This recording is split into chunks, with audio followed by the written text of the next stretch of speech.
हम intra specific and inter specific competition के बारे में पढ़ना स्टार्ट किया था हमने। तो हम इंटर स्पेसिफिक कंपटीशन में उसके जो है कुछ पॉइंट्स पढ़ रहे थे। तो कोएवोल्यूशन, उसके अलावा हमने हर्बीवोर और प्रीडेशन को पढ़ लिया था। आज हम पढ़ेंगे सिम्बियोसिस से स्टार्ट करेंगे।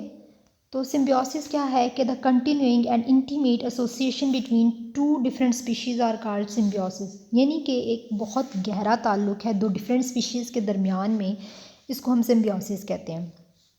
ठीक है, कि एक कंटिन्यूइंग और एक इंटीमेट एसोसिएशन है टू डिफरेंट स्पीशीज़ की, इसको हम कह रहे हैं सिम्बियोसिस।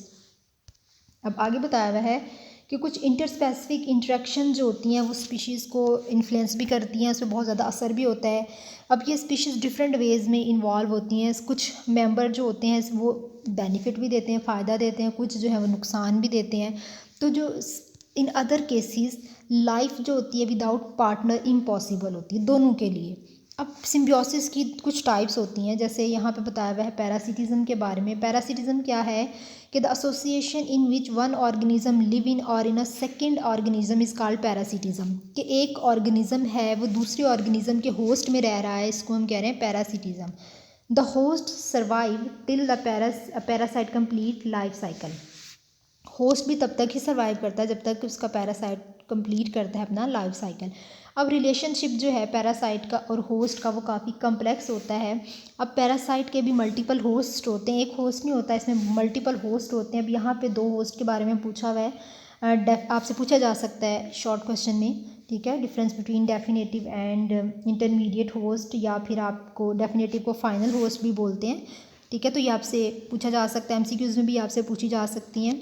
तो मैंने आपको कल भी बताया था कि ये क्वेश्चन आपको लॉन्ग में भी पूछा जा सकता है इंटर स्पेसिफिक कंपटीशन के बारे में। अब इस होस्ट को डिस्कस कर लेते हैं, डेफिनेटिव और फाइनल होस्ट को। कि डेफिनेटिव होस्ट क्या है कि the host in which sexual stage of the parasite live is called definitive host. अब डेफिनेटिव होस्ट वो होस्ट होता है जिसमें सेक्शुअल स्टेज पैरासाइट की रहती है, यानी कि यहाँ पे सेक्शुअल स्टेज कंप्लीट होती है पैरासाइट की, इसको हम डेफिनेटिव होस्ट बोलते हैं।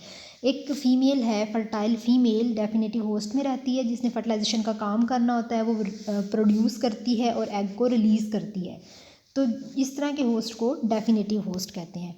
अब इंटरमीडिएट होस्ट क्या है कि इसमें each egg give rise to an immature stage. अब हर एग एक इमेच्योर स्टेज को जो है वो बना रहा है। अब यहाँ पे एक सेकंड होस्ट होता है जिसको हम इंटरमीडिएट होस्ट कहते हैं। अब इसमें होती है एसेक्सुअल रिप्रोडक्शन, डेफिनेटिव में होती थी सेक्सुअल रिप्रोडक्शन, अब इसमें होगी सेक्सुअल रिप्रोडक्शन। कुछ लाइफ साइकिल ऐसे होते हैं जिसमें more than one intermediate host होते हैं, यानी कि एक से ज़्यादा होस्ट होते हैं। फिर वो क्या करते हैं, they develop more than one immature stage, फिर वो एक से ज़्यादा इमेच्योर स्टेज को डेवलप करते हैं। तो जो फाइनल इमेच्योर स्टेज होती है ना, फिर वो आगे जाती है डेफिनेटिव होस्ट में। तो फिर आगे जो है डेफिनेटिव होस्ट में फर्टिलाइजेशन का काम कंप्लीट होता है और वो एग को रिलीज़ करती है। आगे बात करते हैं कमेंसलिज्म की। तो कमेंसलिज्म क्या है कि a symbiotic relationship in which one member benefit and the second is neither help nor harmed is called commensalism.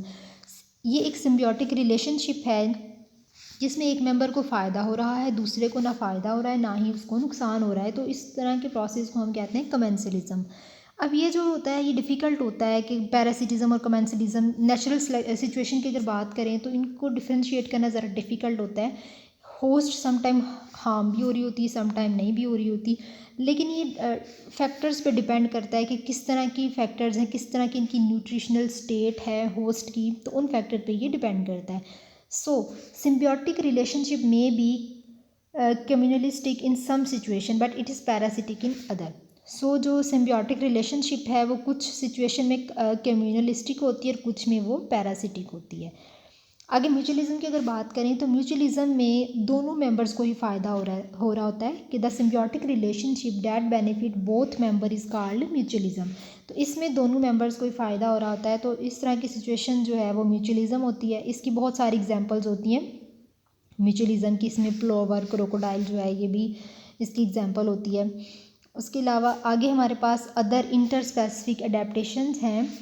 ठीक है, ये आपसे शॉर्ट में पूछा जा सकता है। अपोस्मेटिक कलरेशन क्या होती है, कैमोफ्लेज क्या है, क्रिप्टिव कलरेशन क्या होती है। अब interspecific interaction have developed many other characteristics in animals, some of these are, first is the camouflage. Camouflage क्या होता है कि the hiding of an animal और its developmental stage from another animal by animals colour pattern is called camouflage.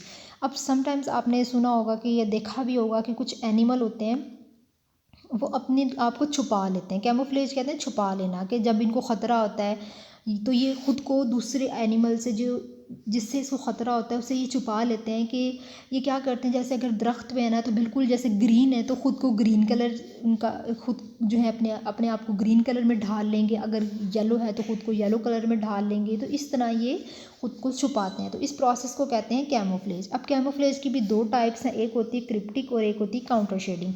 अब cryptic coloration क्या होती है कि in this case an animal takes on colour pattern of its environment no it can not be seen by other animal, यानी कि इसमें animal जो है कलर पैटर्न के ज़रिए ख़ुद को छुपाता है कि इन्वायरमेंट के हिसाब से ख़ुद का कलर वैसा ही कर लेता है तो दूसरे एनिमल को वो दिखाई नहीं देता। आगे काउंटर शेडिंग भी कैमोफ्लेज की ही टाइप है। ये ज़्यादातर हम देखते हैं कॉमनली फ्रॉग में देखते हैं कि इसमें क्या होता है कि जैसे फ्रॉग और टोड में के जो एग होते हैं ना, इसमें बेसिकली काउंटर शेडिंग में ये होता है कि इसमें ना डबल शेड होती है, यानी कि ऊपर वाली शेड जो होती है, अगर हम बात करें इसमें डॉर्सल और वेंट्रल साइड की बात करते हैं तो ऊपर वाली जो होती है वो ज़रा डार्क होती है, नीचे वाली जो उसकी होती है लेयर साइड होती है वो ज़रा लाइट कलर की होती है। ठीक है, तो ये ज़रा काउंटर शेडिंग होती है।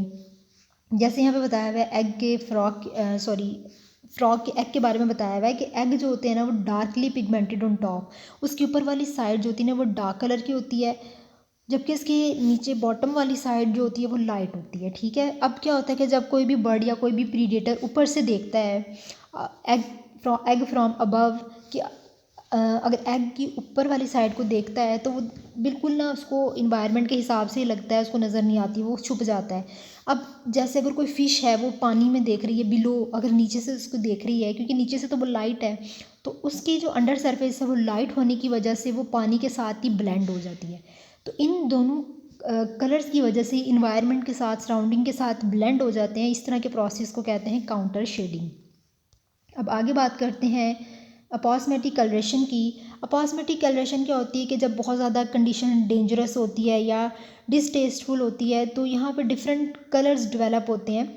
दे advertise their condition by the conspicuous colouration, यानी कि ये ख़ुद को एडवर्टाइज़ करते हैं, ख़ुद को ऐसे कलर्स ले आते हैं, ख़ुद ऐसी जो है वो कलर पैटर्न शो करते हैं कि जिससे जो प्रीडेटर होता है वो उसको ये वार्निंग दे रहे होते हैं। बेसिकली अपॉस्मेटिक कलरेशन क्या है, ये एक वार्मिंग कलरेशन होती है कि ये वार्न कर रहे होते हैं दूसरे अपने प्रीडेटर को।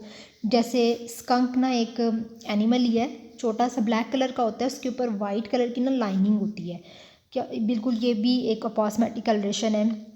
उसके अलावा पॉइजनस स्नेक की बात करें, have bright colours, these colours pattern are example of warning. तो कुछ स्नेक के ऊपर भी कलर्स होते हैं तो वो भी एक वार्निंग होती है। ठीक है, कि प्रीडेटर को वार्न कर रहे होते हैं। अब जैसे ये स्कंक के ऊपर ये जो वाइट स्ट्रिप्स होती हैं ये ना ये भी वार्न कर रही होती है, और ये बहुत एक अनप्लीजेंट स्मेल जो है ये प्रोड्यूस करते हैं, जो स्कंक बहुत गंदी स्मेल प्रोड्यूस करते हैं। ठीक है, तो ये जो वार्निंग कलरेशन होती है कि प्रीडेटर को वार्न करना, अपने आप को मुख्तलिफ कलर्स देना या अपने आप को मुख्तलिफ एडवर्टाइज़ करना, शो करना कुछ, तो ये चीज़ आती है अपॉस्मेटिक कलरेशन में। उसके बाद मिमिक्री कहते हैं नकल करने को। अब स्पीशी क्या करती हैं कुछ कि वो ख़ुद को रिजेंबल वन और more than any other species, it gains protection bye there resemblance, यानी कि ये मिमिक करती हैं किसी और एनिमल की, तो इस तरह ये ख़ुद को महफूज कर सकती हैं। ठीक है, तो अब हमारा इंटर स्पेसिफिक कंपटीशन वाला टॉपिक आज कंप्लीट हो गया और हमारा इकोलॉजी 1 वाला चैप्टर भी आज कंप्लीट हो गया है।